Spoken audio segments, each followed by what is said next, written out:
Gabby, and it is time to get about some books. Yay!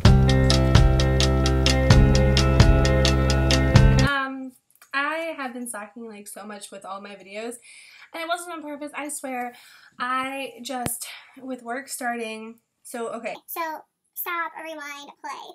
So, work started on the 22nd for teachers, so teachers from the 22nd and until, I think we were there until the 25th, we were setting up our classrooms, we had our meet and greet, which I talked about in my previous video, and then technically we had the day off on Friday, but I still went in just to get some final things taken care of.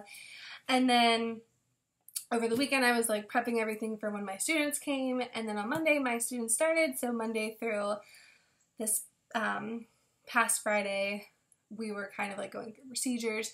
Well, my class, my graduate class also started the previous Tuesday, so on Tuesdays I have class from like 4, I think it's 5 to 8:15 or so, and it's all math, so and then I go home and I have to do homework for that, so it's been very stressful to like keep up with work, class, and my YouTube video, which obviously my YouTube video I didn't really take care of very much. I did post that one video, but I felt like it was like so rushed and it was like boom, boom, boom, done.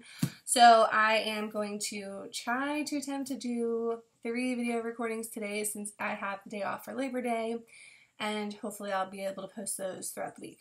And this first video is going to be, I don't even know why I'm saying this first video, but today's video is the August wrap up and my September TBR. So my August wrap up was a major fail. I only read 3 books, but that was also because I was like getting everything taken care of. So hopefully it's not going to be a failure this upcoming month, but let's see. So the first book that I read in August was Under the Harrow. Under the Harrow, written by Flynn Berry. And Under the Harrow, which I've already like given it to somebody else to borrow for it, but Under the Harrow follows a woman who is going to visit her sister, and she gets off the train. Her sister's supposed to be there and her sister's not, so she just assumes that her sister forgot, or her sister just knows that she knows where she lives. So I believe the woman's name is Nora. So Nora goes to Rebecca's place and she finds that her sister has been brutally murdered, and she starts seeing signs of struggle. There's a dog that's hanging from the balcony of the catwalk thing, and so she immediately goes to check on the dog. She checks on her sister, and then she goes out and she starts looking around, and then she eventually starts to call the police. And throughout the course of the book, she's kind of exploring what happened to her sister, and she's trying to help the police, and then she doesn't realize that slowly she's falling into being the #1 suspect of this murder. And there's a motive that she didn't even know was her motive to kill her sister. And then throughout it, she's just really trying to figure out who did it and why, and it's just like this crazy, twisted story. I did give that one a 3 out of 5, only because throughout the beginning part, I felt like there was I really didn't feel like the author knew what they were doing until like the very end. I was also kind of bored. It was a really short book, but it took me a really long time to actually finish reading it. But, I mean, it was a decent read towards the end. Like, if it didn't have a great ending with a good twist, I probably would have given it a 2 out of 5, just because it was very slow and drawn out through the beginning part of it. The next book that I read in the month of July was The Woman in Cabin 10 by Ruth Ware. This book was freaking amazing. I gave this one a 5 out of 5 on Goodreads, but this follows she's not necessarily like a reporter, but she writes for a magazine and she does reviews. Well, her boss ends up getting sick on bed rest because she's pregnant, so she ends up taking the spot for her boss on the cruise ship, which is like this luxury cruise that there's only like 10 cabins, so up to 22 people can be on the ship. So she ends up taking a spot, and right before she goes, her apartment is broken into and she is assaulted by this robber, kind of kicked back into her room, and the door slams shut, and then she starts having like anxiety from this. So she really was looking forward to getting some sleep on the ship. And the first like half of it, she is amazed and bewildered with the size of the ship for how small it looks on the outside. And you get all of the attending passengers all in one shot. So you already know that something's going to happen. And so you start already analyzing all of the possible suspects. And so at one point in the night, she gets completely obliterated. She's drinking and she's trying to just enjoy herself. Well, she doesn't realize that people are watching her. So at some point during the first night that she's there, she hears a woman scream and then a splash of water. So she runs out to her balcony. She looks, she doesn't see anything, but she looks over to the cabin next to her and she swears that she sees a handprint and then smeared with blood on the window of the balcony for the next cabin over. So she immediately calls security, and then security comes, they check it out, they find nothing, the whole entire room has been cleared out. She's the only one who actually saw somebody in the cabin next door, and she says she has proof. She has this mascara. Well, eventually the mascara bottle goes missing. So her one tie to this woman that she saw that nobody else saw is gone. So then she starts realizing that maybe she imagined it, but she didn't imagine the woman next door. So that it's possible that she imagined the scream and the blood, but she knows that somebody was there. And now it seems that somebody's trying to cover up that there was an actual passenger in there. So she starts kind of doing her own investigation of it. She's going throughout the ship. She's trying to question the staff, and the staff is not answering her. And then at the very end, there's a big plot twist, and the plot twist was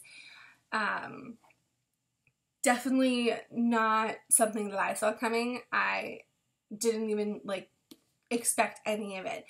The only thing with this one that I probably was a little kind of about, it's not as realistic. I mean, it could happen, but there's the twist in it. It's a little far-fetched, but it's also Ruth Ware, the previous one that she wrote, which was In a Dark, Dark Wood. That one was a lot more realistic, but the plot twist didn't make a whole lot of sense at the end. This one, she actually explains why it happens and why the people did what they did and yada yada yada. But this one was really good, so if you haven't read it, definitely check it out, especially if you liked In a Dark, Dark Wood.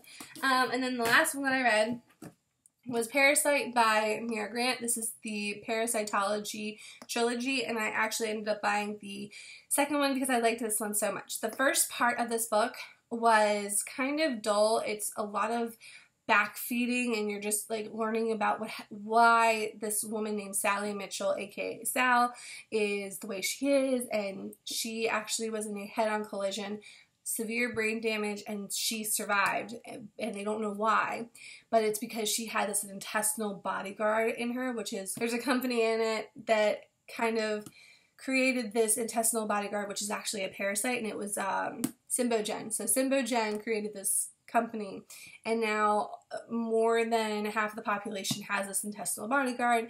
So that's the front-loading part of it, and you kind of learn more about Sal Mitchell and how she's being compared to who she used to be, aka Sally Mitchell. Well, then halfway through the book, something changes, and Sally Mitchell is walking with her boyfriend Nathan, who is a parasitologist, and they see this young girl kind of freeze where she is, and then this jogger who is with a dog, and the dog starts growling at the jogger, and then the jogger just stops. So the little girl is with her mom, she stops, and the jogger stops, and then they just meet together, and then they in a zombie trance or a sleepwalker trance, they kind of just walk away. Well, they do get taken by another company, and then the dog ends up staying with Sally Mitchell. So the sleepwalker condition they're starting to assume that it has ties to the intestinal bodyguards, but they're not entirely sure why or if that's actually the case.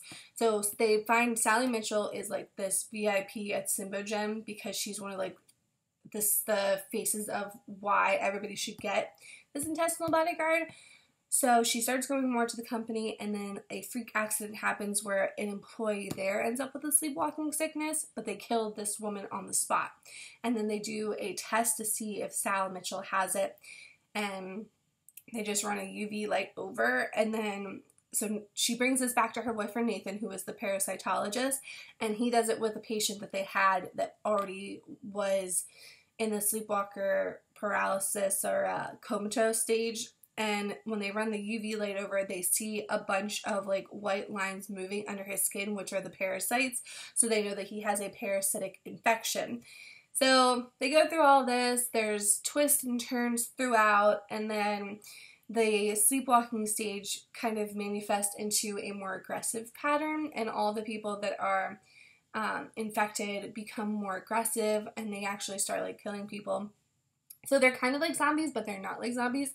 And then you find out that the intestinal bodyguard, so the parasites are actually like traveling up and latching onto the people's brains, and then they're just kind of, I guess, taking the person hostage and like overtaking their brain. And it's pretty cool. So I'm pretty excited to see what happens in the next part. Where it leaves off, it kind of like leaves off at a good point, and I didn't even see it coming. Something to do with Sally. And it was just really good. It definitely took me a lot longer because, like I said, the beginning part of it took a really, really long time. So that was the last one that I read in August. I only read 3, so hopefully this upcoming month will be better. I think it will be. So for my TBR, right now I'm reading Grimm Fairy Tales by Joe Brusha, and this whole thing is volumes 1 through 8. So I'm a little bit less than halfway finished, so I'm like right here. It's so good so far. So basically it follows Stella, who has like extraordinary powers, and she carries around this fairy tale book, and anytime she sees somebody falling off the path, she gives them the book and she tells them exactly what story to read, and the stories correlate with their lives. So like one person was correlated to Goldilocks and the 3 bears, and then the way it's tied in is excellent, but Stella actually stops believing in herself, and she starts thinking that she's not doing any good. So instead of waiting for people to correct their behaviors or their attitudes or their decisions, she starts making it for them, and if they don't correct it or they don't see or learn from the lesson, then what she's doing is she's actually killing them, and then throughout it she's realizing that that's wrong. So that's where I am right now, but each part of it is a different fairy tale, but in the Grimm's way, so it's dark and twisted. So this one's pretty good so far. Hopefully I'll finish this probably either today or tomorrow, so then I'll be on my way. I feel like I'm also in a reading slump lately, so I feel like maybe this is the good one, because I've been getting through this pretty quickly. The next one that I'll be reading is volume 9 in the Grimm's Fairy Tale. This is also, I forgot, this is by Joe Brusha and Ralph Tedesco. So hopefully I'll finish this one too. I might have to run to the comic book store and get volume 10 if I really like this one. The next one that I am going to be reading is The Walking Dead volume 25 by Robert Kirkman. If you all know, this is an amazing series of comics. It basically follows a group of survivors in the zombie apocalypse. By volume 25, it's way past where we are on the show, so if you're watching this show, definitely read the comics, because the comics are so much better. And you're also going to like see all of the characters that they're bringing into the show this season. I know that they brought Negan at the end of last season, but Negan has like an entire big role. And then they have the Whisperers, which hopefully I'll see more of in this one. My brother already read this one, and he said this one was kind of dull, lackluster. He said this was probably the first one since like the beginning series where it felt like a filler volume. So hopefully this one will take me pretty quick. The graphic novels I've been flying through, so this I'm not too worried about. It's the next two that I'm not too confident in myself, but I have The Grown Up by Gillian Flynn, which this one is only 62 pages, but I don't really know what it's about, but I love Gillian Flynn. I've read Gone Girl, Dark Places, and Sharp Objects, so hopefully this one is similar to that, and if not, then whatever. It's a quick, easy read. Hopefully this book will actually get me out of my reading slump. And then I have The Killing Dance by Anita Blake, and Anita Blake is just a vampire executioner, which is not the same as a vampire slayer, because she doesn't go out and slay vampires whenever she feels like it, but her main job is a zombie, or not a zombie, but she's an animator, which means that she can raise the dead, and she raises the dead for a living so that she can go through last wills and testaments if there was a problem with it. But this one is where she is just kind of going through the motions of it. I don't actually know what this one's about, but this one is the next one in my series. I have like all of them now, but this one is really good. If you have not read the Anita Blake series, definitely check it out, especially if you like vampires. It's a different take on it. It almost, I was telling my friend about it and she said it reminded her a lot about Twilight with the connection of a werewolf vampire and a human, but she's not necessarily a human, she's an animator, which makes her a little bit different. That is my August wrap up and my September TBR. Hopefully I get to my TBR. I am going to try, and then hopefully, like I said, I can get in a few more videos today. I do apologize if I haven't really been here a lot. I'm doing my best, and yeah, so see you later.